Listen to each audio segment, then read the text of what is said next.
Okay, welcome to many of our new member. This is our episode 67. Wow. Can you believe it? And I thought we are going to be out of this podcast business pretty soon. But for those of you who haven't got a shot yet, please do consider to get a shot. It is not funny. And we all have our shot, yes. And so let's talk orchid today. Now, how many of you have this Dendrobium, this cutie? This is the Dendrobium tobaense, giganteum. Okay, and this is one of not many of you know. I love Dendrobium. Dendrobium is one of my favorite species, a genus.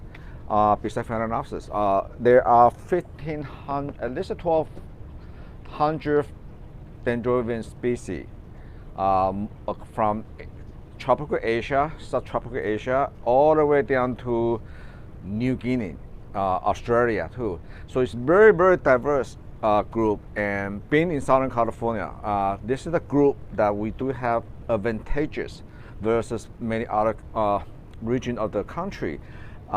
And Dendrobium tobaense really caught my eye when I first saw them. Maybe 10 years ago, when I was doing a show at Redland Fruit and Spice Car, and there's a vendor, Michael from Malaysia, and he brought this, maybe just this tiny little flower, this small. And with the flowers this big, so the flower is actually as big as the regular size of the can, like this. And so many of us go grab it, and I think at that time the tobaense, those are all jungle collectors. Very easy. Okay, so a lot of time we all lost many of the seeding, so that's what happened when you always want to be the first one to have them. But luckily, we were able to retain some what's fun forever survive. We actually did some crosses with it, and so always buy the species. Okay, if people advertise these are jungle collected or these are when in Asia, so I always see people in Asia, they like to advertise these are jungle collected or jungle strand.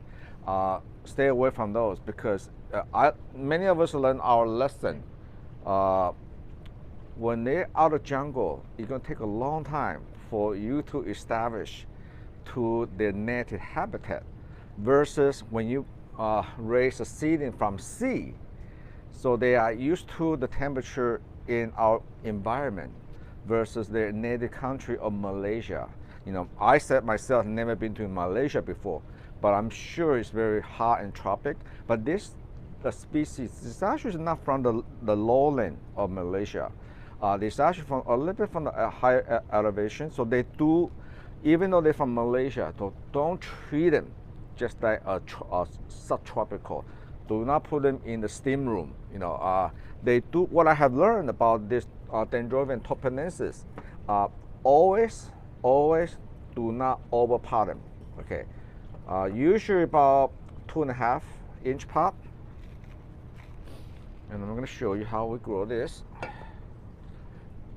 You can tell they have lots of moss here. This is live moss, but this is actually the moss is not from. We actually grow this in the Douglas fir bark. This here, this is actually, so we actually, from the moss, you can actually tell we grow very moist and very damp. So as a species, they like to have an orchid bark mix. They do like to have dry between water. Very good established. See here? Oh, I just bare rooted. See here? Okay. So they. Oh, okay. So this is the mix that we use. We use the Norman's a fine mix. So the fine mix have the fine orchid bark and perlite and also the charcoal in there. So they, as a species itself, I do not recommend to grow them in the moss unless you want to amend your moss with some perlite or bamboo charcoal, but not inorganic type fir bark, because fir bark are mossed together, bark going to be decomposed too fast. Okay, so this is the root structure for Dendrobium tobaense. They're very thin, very refined, and very thick, kind of succulent looking. So what can I tell you about the Dendrobium tobaense? It's actually once you get the handle how to grow them or how not to grow them, okay, do not expose them to a hot, dry temperature. This is the type of orchid, if you live in Southern California, they don't like dry. Right now, this time of the year, it's just too dry for them, okay? They like to have like Phalaenopsis moisture. So if you are a Phalaenopsis grower, this is actually can side by side, grow with the Phalaenopsis. It's not a very strong light requirement that Dendrobium tibiana. They actually do very well with the Phalaenopsis. Look at the leaf color. The leaf color is very dark green. That tells you the indication that we did not grow them very bright light. Okay, so this is the structure for the species. And the species itself, I always grow them in a small pot. You should know the biggest one I ever grow them is in the 3.5-inch pot or 4-inch pot, but do not grow them any bigger than that. And they are dwarf, they're small, so they enjoy being perfect for under light. Okay, and another thing I like about them is they're sequential flower. Okay, meaning that the older can rebloom along with a new one. So look at this. It's just an energy bunny. It's on and on. If you can keep your day temperature below 85 Fahrenheit, okay, anything above 85, the plant will stop flowering. So if you have a greenhouse, I usually put it by the swamp cooler. When they come out, it's perfect for them. It's moist, it's cooler. If you go out indoor, under light, it's set. If you can keep it, most of you have AC on, even in the wintertime, it's perfect. There's a question about whether you can grow it in Florida. Yes, they can go in Florida. Yeah, in Florida, in South Florida, you want to put it in the shady part, okay, of you, and also do not expose them to the open rain. I have a lot of customers and grow beautiful plant of this species in South Florida. In South Florida, you can put it in the mesh basket that have better drainage. Okay, I'm going to try a good example of mesh basket. Okay. In South Florida, I know it's very moist. So you can, I think Eric sells this on our supply. This kind of basket, I like the plastic better than the wood. You can do orchid bark in here, and so they for the high moisture area, South Florida, Louisiana, Texas, South Texas, or even New Jersey. Many of you put your orchid outdoor in New York. Very moisture, so this is actually very good for them in a wire basket, a basket like this. Okay. Can you grow it like in the outside? Okay, like what? Grow it like a on the outside of the outdoors? No, this one do not like. I prefer them unless you live in Orange County, coastal area. I'm in inland Los Angeles. I think I said earlier, our inland Los Angeles just too dry. Our humidity is about 10% right now, and outdoor is about 95, 97 degrees. It's too dry and hot for Southern California. All right, so I will usually try to treat this as a species in the house. And another thing about the Dendrobium tobaense is they hate to disrupt. If you don't have to repot them, do not repollen. I only repollen every 2 years in the bulk mix. And again, this is the type of Dendrobium and a species that do not like to repollen in the middle of the summer. Okay, so think about it that you have Miltonopsis. Okay, so this is the type, if you have to repollen, do it in the fall or wait until you have a new shoot. Can we focus on this shoot? This is one here. Most of them do not have a new shoot yet because it's too hot. But in the fall, the best time to repollen is in the fall or early spring, and wait until they have a new shoot coming up. Okay, all right. And the nice thing about this Dendrobium species is they're also very fragrant. They have really nice fragrance. So what really intrigued about this is the lip. Okay, I think this is the only Dendrobium species had that really unique, that deep tongue, and they almost always have the very bright color on the lip here, and this lip is how it attracts and as a guiding for the insect flying on the air to attract them to the flower, and then went into the flower and do the pollination and do their magic. Okay, on this. So, and a plant usually like this is about 3 to 4 years old. Okay, so this is why a lot of time when you buy in the orchid, and many of you are new with buying orchid, for example, do not let the size, you never buy them because the pot size. For example, we in our website, that's why we always say mature size, maturity size, because size can be very misleading. If I tell you that this is 2.5-inch pot, you will automatically assume, most of them assume that, oh, that's a baby plant. No, this in 2.5-inch pot, a plant like this is mature size, is about 4 years old, 3 to 4 years, minimum 3 to 4 year old. And this, for example here, this is 1 year, 2 year, and this is their first time they flower. So once they have, the more can, the better. And sometimes we have the premium size. Okay, good. Yeah. Okay. We have another size that sometimes you get into 4-inch pot. So you have more can. The more can, the better, because every single can. So this is going to be flower for this coming spring. But all this older can rebloom along with the new can. So this kind of fun Dendrobium, and especially if you go under light and windowsill, this is a perfect Dendrobium to grow with. Dendrobium. It's fragrant. Compact, fragrant, long lasting, and just a novelty phalaenopsis, sequential flower. Great colors. And great color, and you can have coffee. You can actually take this to with you. You can have coffee, like Jamie will take it. You can have your coffee in the morning. It's darling. You know, sometimes these compact ones, we actually take them out to eat with this. Yes. When we go to a restaurant, we'll put it in a nice pot, go out to a restaurant, set it down on our table, eat. Everybody always says, oh, where did you get that? Where did you get that? And then we bring it back home when we're done. Yeah.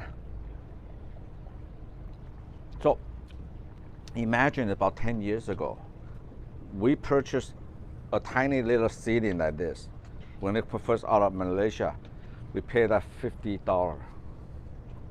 Now you can do it from seed. It's much easier to grow, and I think we sell them for like $49, less than $50 in flower, blooming size stage. So this is a good introduction for this Dendrobium tobaense, and this is why I come up with a topic, because I like to introduce and what I have in the greenhouse, and this particular one is really a stand up for me. And then I want to introduce you to, I think this is the Dendrobium Jaho Delight, and guess what? This is a hybrid between, I happen to have the father here, mama and father. Okay. when you crossing this one here with this one here, Xingyin Force Mary. Okay, this is a hybrid of, many of you know Damery. Okay, so this is actually with Damery backcross hybrid.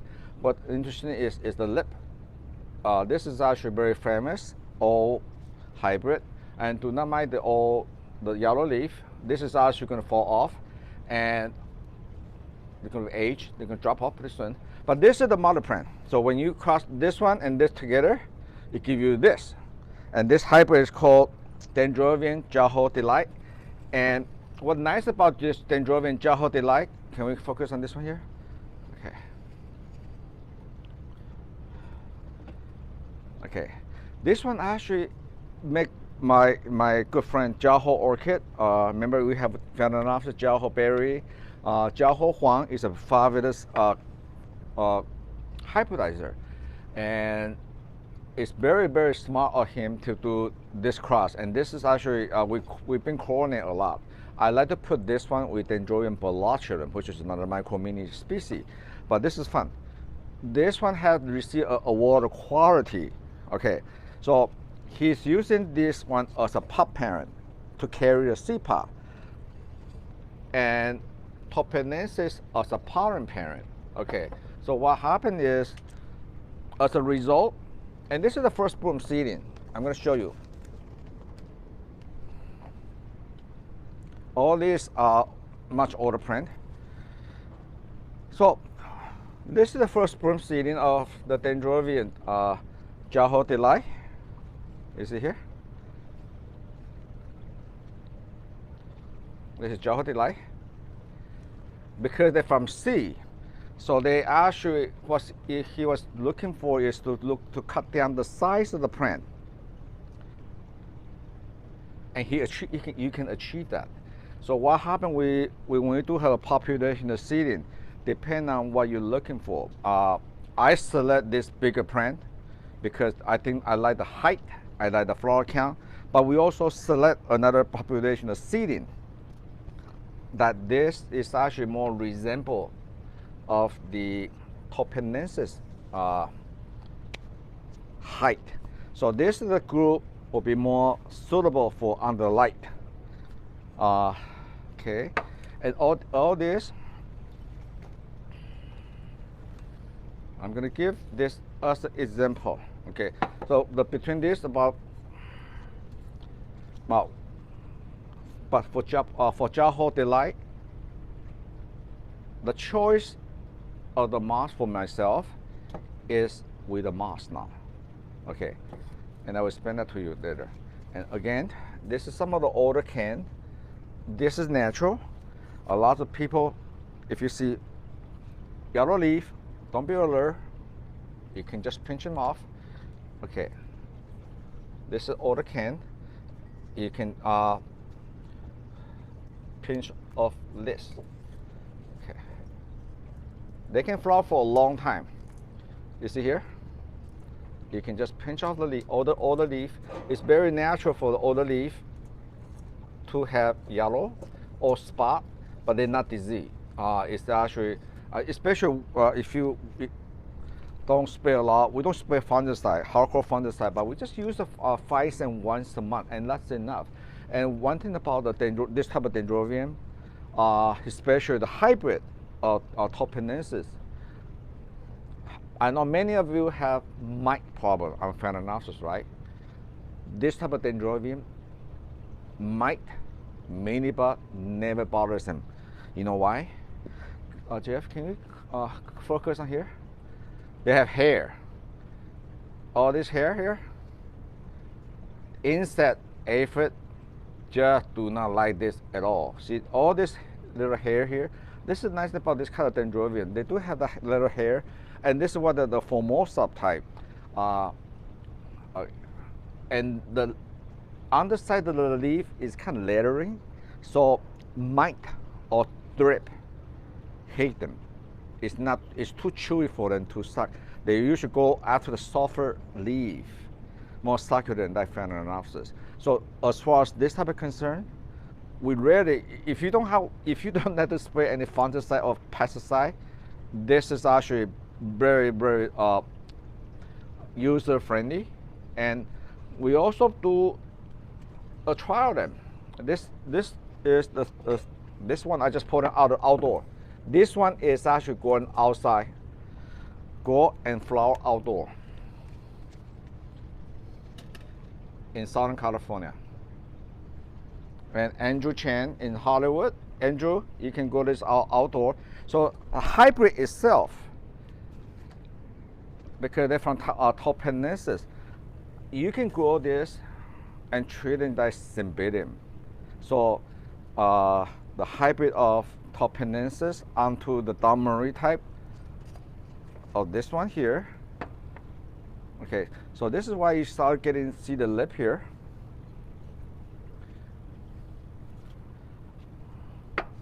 The callus of the lip, the spurs actually did not go long, but they have enlarged the size and the width of the lip now. So the spur is only on the smaller. Yeah. Oh, yeah. So now, as when we cross together, the size of the lip, the spur did not go through, and that's okay. But it did enhance the size of the color on the lip. Okay, and then since these are from C, I want to show you. This is almost like, this is really fun. This is almost like hydrangeas. Look at some of this. Okay. I know there's no judging, and look at this. I wish I had more time. This can actually pinch off earlier. So now I have a hydrangeas Dendrobium that is 360 degrees. See the cluster here? Okay, so it's okay to pinch off the leaf by spacing. Earlier this, depending on if some people do not like it, but I think for me, especially if I'm going to present it as a gift, each one of them can have 2 to 3 flowers on them per bracket. So each bracket can have 2, sometimes up to 3. Okay. Yeah, there's quite a few on there. Yes. That's probably more than a dozen right there. Yeah. So as they get better with age, the people. And look at this. And all this previous can from previous year is going to join the party, and they decide to do this. So this is why you do feeding them. Then is same as all your program. Once a month, Phison as a drench. So you don't have to worry about the pest and disease. And for the pest, we use neem oil on this only, and we feed it every other week with Norman's optimum orchid nutrient. Okay, like this. Okay, and make it dry in between. And what I think about the mega dry is, this is the group that go outside, but they did not get the leisure or the treatment like in the greenhouse. This is the group got the really hardcore mega dry on the schedule. The one outdoor, because sometimes so hot, and we don't get the staff did not get to mega dry regularly, and this is the difference. Without mega dry and mega dry, so they grow much better and better flower head also. Okay, but this is mainly to do a test on growing and outdoor. Okay, so they can be grown outdoor and indoor. How are we doing so far? Okay, so, and this is why I like this type of Dendrobium, because this type of Dendrobium with its hair on the can is what we call a Formosa type. And the characteristic is the hair And the species, one of the species from Australia, and they can be from Thailand also, and they are very, very weather tolerant. And you never know. And Jamie did not say this one here. And you want this one, Jamie? Sometimes generically have polaric. Oh, that's mine. See, this one have polaric. And I kind of like this one. Maybe I think I keep it myself. Don't give it. Because they're from sea. This is genetically does not get as tall. So we're always looking for something different. Now this might be a good candidate. I'm gonna flower again next year to see if the polaric come true next year. So it's not the spore. Sometimes when you spray pesticide, some pesticide will cause the porosity. So if they're stable again next year, this is actually will be a good candidate for tissue culture, because I like the one. This one is actually very compact versus some of the taller one. Okay, so if you are ordering online, this is available online. There's a special shipping instruction. You can mention you want a compact, or you want the taller version of it. Taller version usually I will call the premium grade, because it takes longer in the box, so we actually add some shipping charge in there. But the shorter version, a dwarf one, is usually just a regular mature size will be enough. All right, but do mention that in the special shipping instruction. And my manager Kang, he read that. We always read the special shipping instruction, and we will try to accommodate you as much as possible. All right. So if you never grow this type of Dendrobium, tobaense is a wonderful species to have. Always buy them at least mature size. Do not buy them any tiny little seedling or what we call eyelash size. You know, no matter how cheap, how inexpensive they are, the chances for you to kill the little baby one is greater, because they're not, they're kind of touchy when they're baby. They do not like it really hot, especially in South Florida. If you buy the small one like this, put it outside, most of the time they might get rotted. And once they get to the blooming size, 3 years old, they are more user friendly. Look at this, I just love this.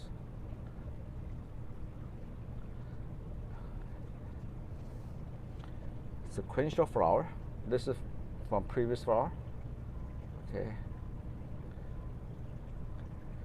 And you can actually cut the flower off, pinch one off. You can wear it as a corsage or boutonniere. It lasts. The flower does last a long time. You put it in a small dish and put some shallow water. They last at least 2 weeks as a cut flower, individually as a cut flower. Any more question about this type of Dendrobium?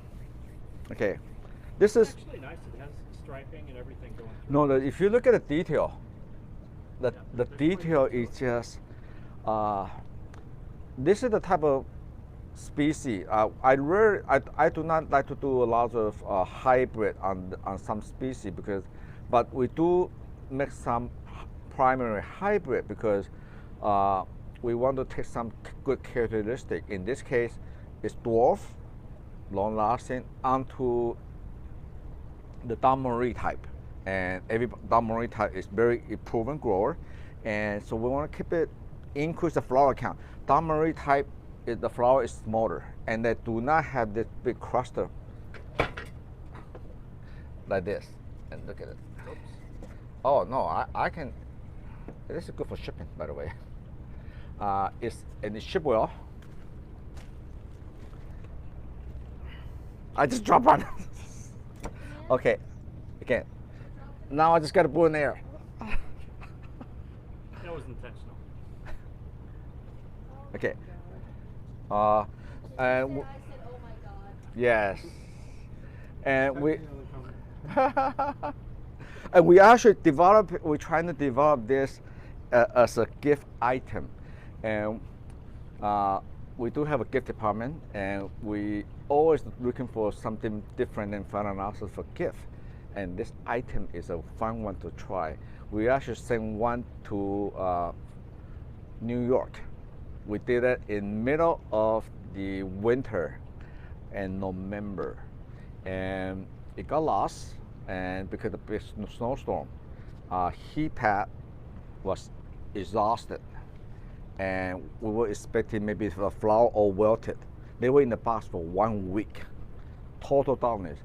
And for the tester who received it and opened the box, the first thing out of his mouth is, "Oh my God, Norman, you will not believe what happened." I was expecting to say, "Oh my God, the whole plant is all collapsed, it's melted." He said, "No, they all still in flowers, all intact. They did not have any synesis, the wilting of the flower. So the flower is almost like plastic. And if you feel the flower, it's like a symbiotic plastic. And so it's a proven shipper. Jamie wants you to show this. This is not Dendrobium. I know. So this is the same cross, the coffee and lavender, right? Yeah, but different colors. If Yeah. you plant together, it's like a bouquet. And they are, well, if you're spiking well, but they are, this cross have flowers, some white one too. I think Elaine have a white with blue lip on it. Richard has one now today. Richard one too. And this is fun because I actually, when we're making the coffee and the blue one, there are some crosses, there's some theory that it will enhance the color of the coffee, make it like mocha. But in this particular case, this particular combination, it didn't happen.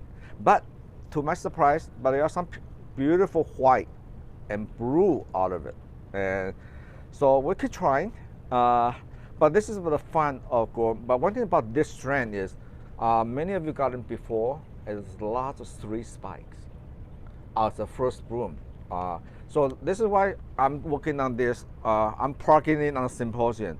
Hey folks, I'm working on the world premiere, seriously, world premiere of the Phalaenopsis tetrapterus. And nobody have done it before because tetrapterus really come into the picture the last 10 years. So we're the pioneer. And I'm going to show you some of the never seen before image. Not just myself, but also from my colleague in Asia and also in Indonesia, where they come from. And so it will be really exciting. So just on that program alone is worth that $35. Because so if you haven't signed up, the symposium, do sign up, and you also support a good cause. Myself, we're going to donate some amazing plant for auction. And you were there if you were there last year, we discovered Jamie is a very good auctioneer. Very, she can sell anything. She can sell ice to the Eskimo, right, Jamie? No pressure. And $1, do I hear $1? Give me another $1. okay, so this is fun. I'm really I'm very happy to kind of show you the result of the species. It just, this is like 5 years in making. I wasn't able to show you this group of Dendrobium tobaense, this many in flower, and this just show you how wonderful this strand. And we have about a couple hundred, and thanks to the Mega Dry and Norman's Orchid Nutrient, every single one of it is in flower. In fact, they've been in flower since Mother's Day. They just, old one come and new one come. They've been blooming since Mother's Day. But the trick is to keep it day temperature below 85. If you can keep it below 85, that's the optimum. And they like it warm night temperature. They don't mind the warm. They don't mind. They don't like in the winter time. It's drop below 60, is when they stop. So right now, from May, it's almost. Sounds like describing novelty Phalaenopsis like banana. Okay, the happy campaign. Okay, this is the happy campaign of the Dendrobium, tobaense type. All right, so this is very exciting because you see it first here.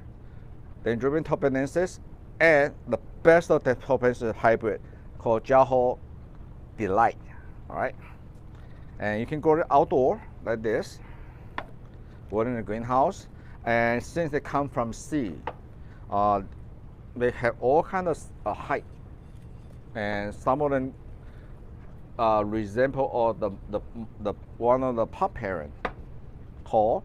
So they are some tall ones. So If you would like to order, try this, and you can actually on the special shipping instruction and tell us or tell Count that what you want to have, a dwarf one, shorter one, or the taller one.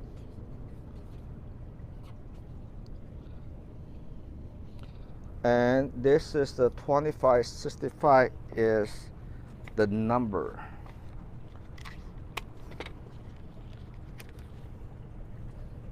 For which one? The tall one? For topaense, yeah, for the That hybrid. can grow outdoors. Yes. Not the species. The species in Southern California right now is just too dry. I can put it outside.